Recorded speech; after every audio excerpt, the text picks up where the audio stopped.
मित्रों, जय शनिदेव महाराज। मित्रों, इस जीवन में सफलता आपके हार्ड वर्क और स्मार्ट वर्क पर निर्भर करती है। लेकिन अगर आप मकर राशि या मकर लग्न के हैं तो आपको कितना हार्ड वर्क करना पड़ेगा और कितना स्मार्ट वर्क करना पड़ेगा, आज हम इस वीडियो में उसकी चर्चा करेंगे। हार्ड वर्क के स्वामी आपके शनिदेव महाराज हैं और स्मार्ट वर्क के स्वामी आपके राहु देव महाराज हैं। यदि आपने शनि और राहु के इन गुप्त रहस्यों को जान लिया तो याद रखिए 2024 में आपको आगे बढ़ने से दुनिया की कोई भी ताकत रोक नहीं सकती। तो आप वास्तव में कैसे आगे की ओर बढ़ेंगे, शनि और राहु के वो गुप्त और सफलतम सूत्र क्या हैं, इन सब की चर्चा आज हम इस वीडियो में करेंगे। आप वीडियो को देखते रहिए और कुंडली से संबंधित, रत्नों या यंत्रों से संबंधित, कर्मकांड से संबंधित आपको कोई भी जानकारी चाहिए तो दिए गए नंबर पे आप कांटेक्ट कर सकते हैं, कॉल कर सकते हैं, चार्जेज लागू रहेंगे। तो मित्रों, हमको ये मालूम है कि इस दुनिया में अगर आपको सफल होना है तो केवल हार्ड वर्क बस ज़रूरी नहीं है, उसके लिए स्मार्ट वर्क भी ज़रूरी है।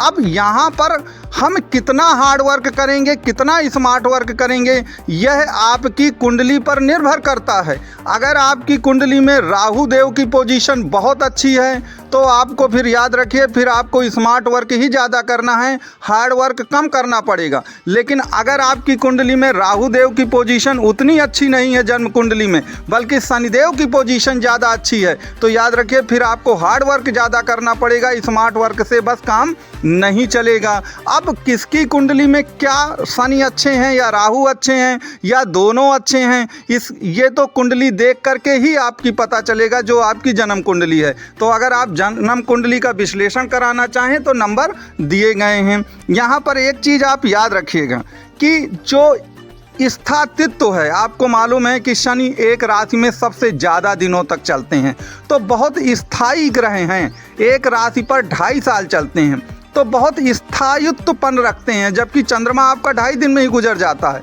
तो शनिदेव ये कहते हैं कि चूंकि वो सबसे ज़्यादा देर तक एक राशि में रहते हैं तो आपको किसी भी कार्य को करने पर स्थायीपन लाना पड़ेगा। ऐसा नहीं है कि 2 दिन, 4 दिन, 10 दिन आपने वो एक काम किया फिर जा कर के दूसरे काम में चले गए। इससे शनिदेव प्रसन्न नहीं होते, क्योंकि शनिदेव लगातार हार्ड वर्क की बातें करते हैं। तो आपने शनि की 7.5 के दौरान पिछले 6 साल से बहुत सारे कष्ट भोगे हैं। देखिए, जब जीवन में बहुत बुरा समय आता है ना, तो लोग क्या करते हैं कि जो अपने पुराना काम होता है जिसमें उन्होंने सबसे ज़्यादा अपना समय दिया है, अपनी मेहनत खर्च किया है, लोग क्या करते हैं कि उस काम को छोड़ के किसी दूसरे काम में घुस जाते हैं। फिर जब उसमें सफलता नहीं मिलती तो तीसरे काम में घुस जाते हैं। देखिए, शनि देव ये सब चीज़ें पसंद नहीं करते। अगर आप मकर राशि या मकर लग्न के हैं तो आपको एक ही काम लगातार करना ही पड़ेगा, तभी आपको उसका प्रतिफल मिलेगा। क्योंकि शनिदेव क्या करते हैं, वो डिले कर सकते हैं, डिनाई कभी नहीं कर सकते, थोड़ा देर हो सकती है, अंधेर कभी नहीं होगा आपके साथ। तो आपको पहला सफलतम सूत्र ये याद रखना है कि अगर आप कुल मिलाकर के मकर राशि या मकर लग्न के हैं तो आपको एक कार पकड़ के लगातार उस पर मेहनत करनी है, ऐसा नहीं होना है। अब वो मेहनत कितनी होगी, हार्ड वर्क और स्मार्ट वर्क कितना होगा, यह तो आपकी जन्म कुंडली देख के पता चलेगा कि उसमें राहु और शनि की स्थिति क्या है आपकी कुंडली में। यहाँ पर दूसरा जो सफलतम सूत्र है वो एक चीज़ याद रखिएगा कि राहु का कहना ये है कि जो भी जीवन में आपका अंतिम लक्ष्य है, वो पैसा कमाना भी हो सकता है, अच्छी जॉब पाना भी हो सकता है, देश विदेश की सेवा करना भी हो सकता है, पॉलिटिकल पद प्राप्त करना हो सकता है। जो भी आपके भौतिक अभीष्ट लक्ष्य हैं, इच्छित मनोकामना हैं, वह आपका साध कहलाती हैं। और वो कहते हैं अपने साध को पाने के लिए साधन चाहे आप जिस तरह के अपना लीजिए, सब पवित्र माने जाएंगे। कहने का तात्पर्य यह है कि जो आपका लक्ष्य है उसको पाने के लिए चाहे आप नैतिक अनैतिक कोई भी साधन कहते हैं अपना लें, उससे कोई फर्क नहीं पड़ता। आप कुल मिलाकर अपने लक्ष्य की ओर देखते रहें। कहने का तात्पर्य यह है कि आप अपने लक्ष्य के प्रति इतना समर्पित हो जाएं, राहु देव महाराज कहते हैं, कि फिर आप उसमें ये चीज़ भूल जाएं कि रीति रिवाज क्या कहती हैं, परंपराएं क्या कहती हैं, ये साधन अच्छा है या नहीं है। साम दाम दंड भेद किसी भी तरह से मिले, लेना चाहे, कम से कम आपको अपने लक्ष्य तक पहुंचना है। तो यहाँ पर मेरे कहने का तात्पर्य ये नहीं है कि आप सब कुछ गलत कर दें। आप इस चीज़ में सामंजस्य बिठाएं और समय परिस्थिति के अनुसार जो सही है वो ज़रूर करें। आप उसमें बहुत ज़्यादा रीति रिवाज या पुरानी जो पूर्वाग्रह हैं उनको अपनी सफलता के बीच में मत लाइए।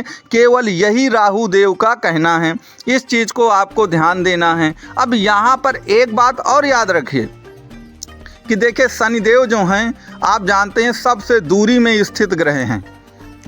शनिदेव दूरी के हिसाब से सभी ग्रहों में सबसे दूर स्थित हैं, तो कहते हैं कि उनकी दृष्टियाँ भी बहुत दूर दूर तक जाती हैं। आपने देखा होगा 3, 7, 10 10वीं दृष्टि किसी ग्रह की नहीं होती। तो वह कोई भी काम करने से पहले शनिदेव ये कहते हैं कि दूरदृष्टि का मतलब है कि आप उसका 360 डिग्री एनालिसिस जरूर कर लें। जो चीज़ कहते हैं ऐसा नहीं है कि किसी के कहने पर, किसी के सुनने पर एकदम आप किसी चीज़ में घुस जाएं और बिना विचारे ही काम। वो क्या कहते हैं कि बिना विचारे जो करे सो आगे पछताए।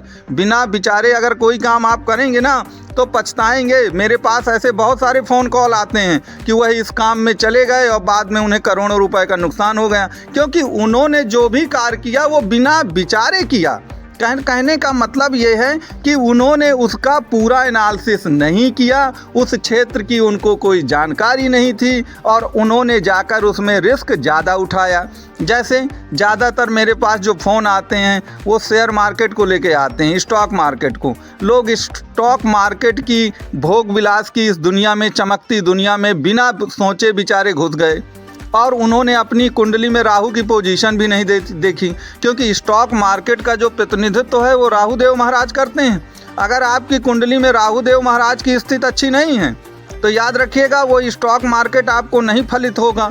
और यदि आप मकर राशि या मकर लग्न के हैं तो शनिदेव क्या कहते हैं कि पहले कोई कार्य करने से पहले उसका 360 डिग्री एनालिसिस करिए और उसके बारे में लगातार कार्य करिए, सीखिए। क्योंकि शनि एक्सपर्ट तभी आपको बनाएंगे जब आप उस काम को लगातार करेंगे। ऐसा नहीं होगा कि आप एकदम घुसे और बस पूरा काम आपका हो जाएगा। तो कहने का तात्पर्य ये है कि एक दूरदृष्टि रखिए और उस जो भी कार्य करिए उसका पहले पूरा एनालिसिस करिए, नहीं आगे जाकर फिर पछताने के सिवा आपको कुछ नहीं मिलने वाला।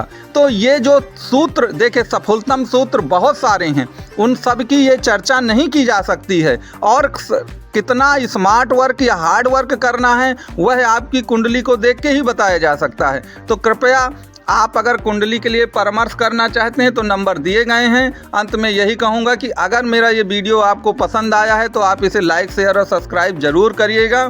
और ज्योतिष से संबंधित आपके कोई भी प्रश्न हो तो नंबर दिया गया है, आप इसमें व्हाट्सअप भी कर सकते हैं, कॉल भी कर सकते हैं। मेरा वीडियो कैसा लगा आप यूट्यूब कमेंट में अवश्य बताइए। और मेरा ये वीडियो देखने के लिए आप सबको मेरी ओर से कोटि कोटि धन्यवाद।